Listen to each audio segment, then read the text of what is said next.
Hi friends, welcome to my channel. I'm Arpita Karwa, and in this video I'm going to talk about how you can secure maximum marks by writing fantastic answers on the day of your graduation or post-graduation exams.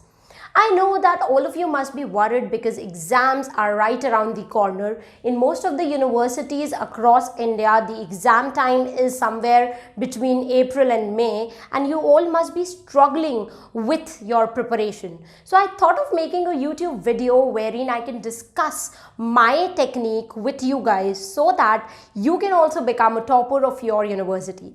When I stepped in my graduation, I also faced all these challenging questions. I was unaware of the fact how to write a perfect 20-marker answer, what all points should I include, how should I make notes, how should I learn so many information and keep it in my mind and then write a perfect answer in just 15 minutes on the day of the exam.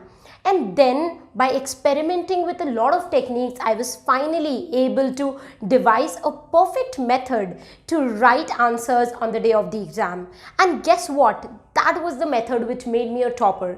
Yes guys, I was a topper in my graduation and post-graduation. I did my graduation from IS University Jaipur and I did my post-graduation from St. Xavier's College, which is affiliated to Rajasthan University.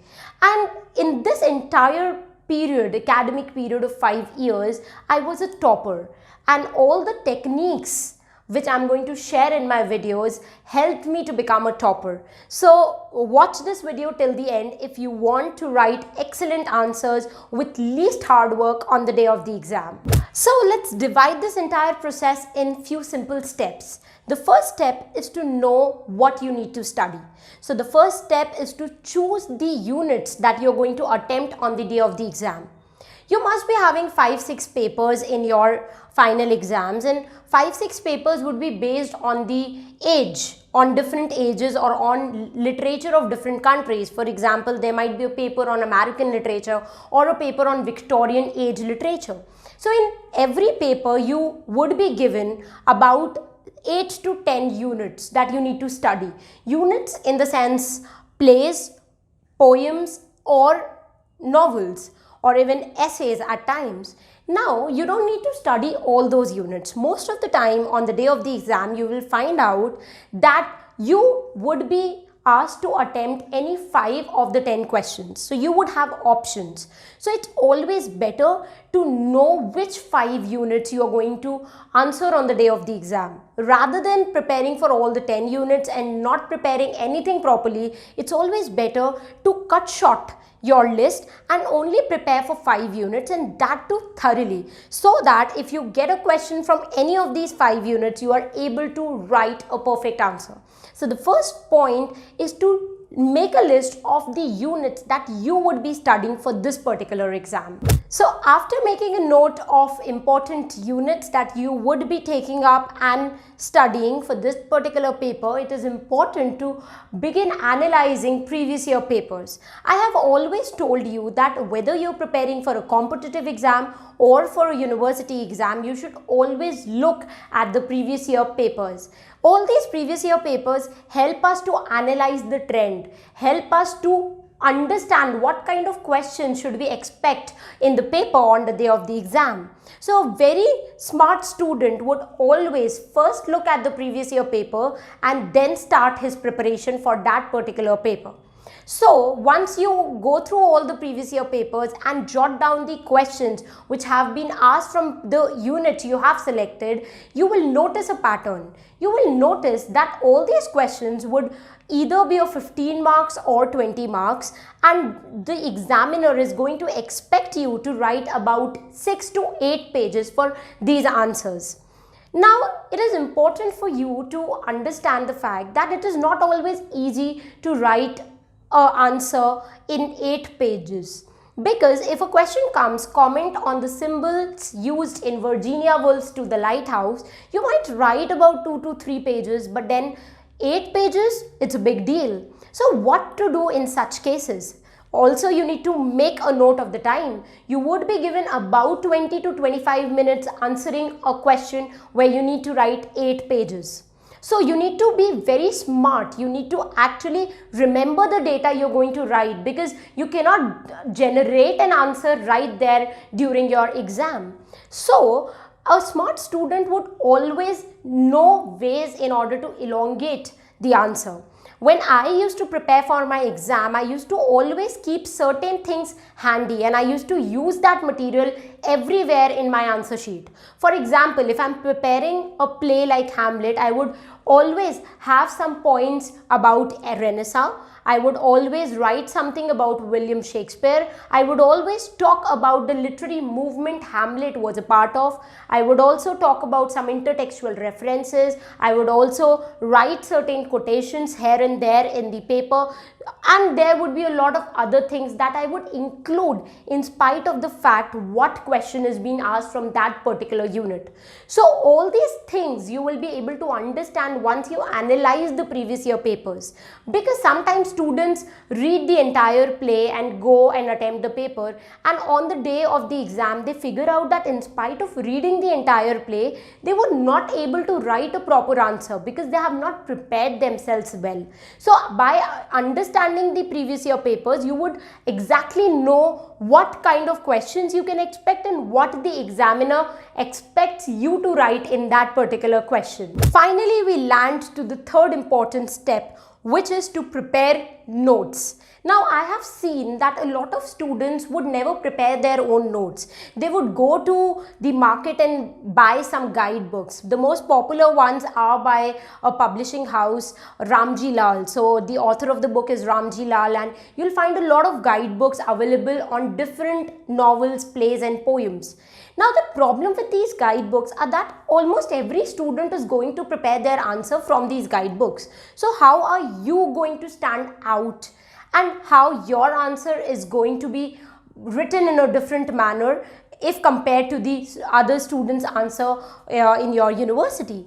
So it's important for you to get away from this traditional practice of mugging up answers from a guidebook and start preparing your own notes. I'll give you a detailed video in which I will explore what all things you should include in your notes and how quickly you can make your notes. But in this video, I would like you to note the fact that guidebooks are not appropriate for a university exam. The fact is that the guidebook contains about 100-120 pages. Now, if you want to prepare a unit like Mansfield Park for your university exam and you start reading all 100 pages, it is going to take a lot of your time. So you need to know a pattern where you can quickly make notes. I used to make notes within 2 hours for every particular unit. Okay, also, to mug up so much information which is given in the guidebook is nearly impossible, because you need to read guidebooks for each and every unit. So if you have 4 papers and in every paper you need to prepare for 5 units, then in 20 units you would not be able to feed so much data in your brain. Also, the problem with guidebooks is that you will not find the most scoring part in the guidebook. The guidebook is not going to talk about intertextual references.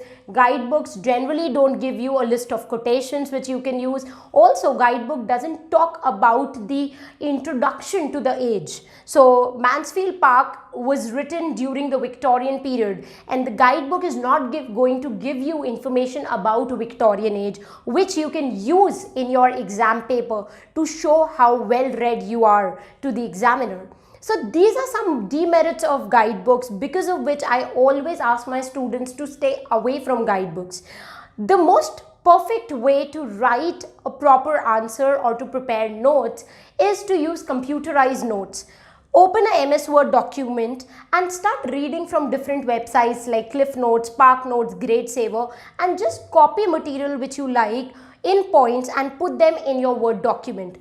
Categorize it under different heading, themes, symbols, characters.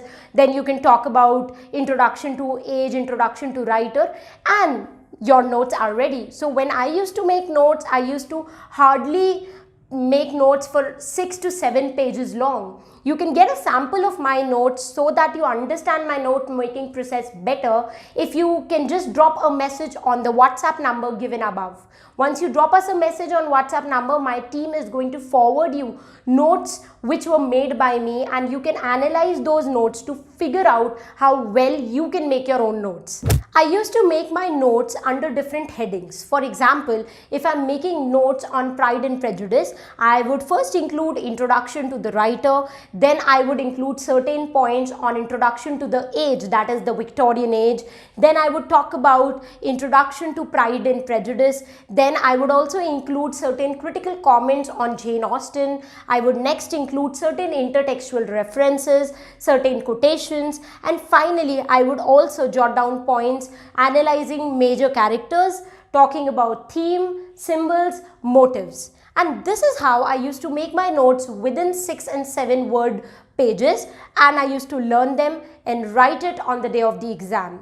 So my notes would include general topics as well as specific topics. For example, if a question comes on discuss the themes in Pride and Prejudice, I would talk about certain general things, that is introduction to the age, to the writer, critical comments, quotations, intertextual references. All these things would be included even in that question, and then a significant portion of the answer would deal with themes in Jane Austen's Pride and Prejudice. So this is how I used to make my answers special and scoring. I'm going to discuss this technique in detail in my next video, where I'm going to highlight upon how you can make notes in different headings and how you can write fabulous answers on the day of the exam.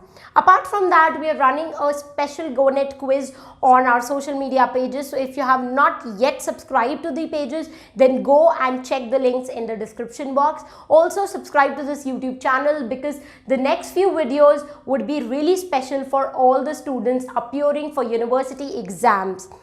Also, I would like to recommend you to go and visit my website, where I have given a list of writers which you must study if you are preparing for UGC NET English Literature, and you can even join the online course if you find the list worth bookmarking.